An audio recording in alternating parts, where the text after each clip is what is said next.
דבר שני, יש לך פה הוראה מבית משפט. בבקשה. לא, אל תיכנס. לא, אני לא חותמת לך על שום דבר. קח את זה. לא, קח את זה. יש לך פה הזמנה מבית משפט, את וכרמל ביום רביעי לבית המשפט. בסדר. בסדר?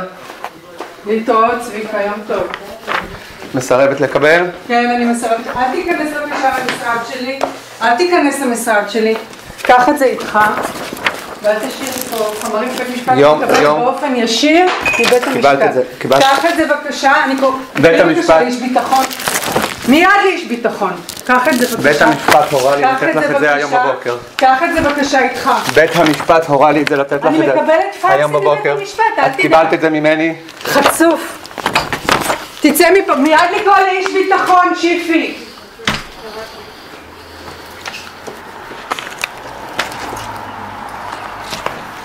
איפה איש ביטחון? קיבלת את זה ליד עד השעה 10 לפי הוראת בית המשפט. את וכרמל ביום רביעי בבית המשפט.